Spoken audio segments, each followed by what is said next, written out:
అందరికీ welcome back to my YouTube channel. ఈరోజు నేను హెల్తీ అండ్ టేస్టీ కొబ్బరి లడ్డు చేస్తున్నాను. మీరు పచ్చి కొబ్బరి తీసుకుంటే పిసులులా కట్ చేసుకొని మెత్తగా కానీ బరుకులుగా పట్టుకోండి. లేకపోతే ఎండు కొబ్బరి తీసుకుంటే తురుముకోండి. కప్ తీసుకుంటే 2 కప్స్ కొబ్బరికి 1 కప్ బెల్లం తీసుకోండి.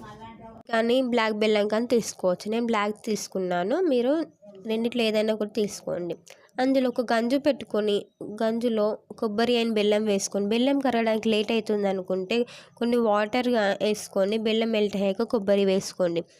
బెల్లం మెల్ట్ అయ్యాక గీ వేసుకోండి. గీ అనేది ఆప్షనల్ అండి, మీకు నచ్చకపోతే వేసుకోకండి. ఇలాచి పౌడర్ వేసుకొని, ఇలాచి పౌడర్ ఫ్లేవర్ కోసం వేసుకోండి. ఇది కొంచెం సేపు ఉడకనివ్వాలి. ఒక 2 or 3 minutes ఉడకనివ్వాలి. ఉడికాక మనం ఉడికిన తర్వాత చల్లారబెట్టుకోండి. ఒక 2 minutes చల్లారుతుంది. 2 minutesలో చల్లారుతుంది. చల్లారాక ఒక్కొక్క లడ్డు చేసుకుంటూ పక్కకు పెట్టుకోండి. ఎంతో టేస్టీ అండ్ హెల్తీ కొబ్బరి laddu ready. For more videos subscribe my channel. Thank you for watching.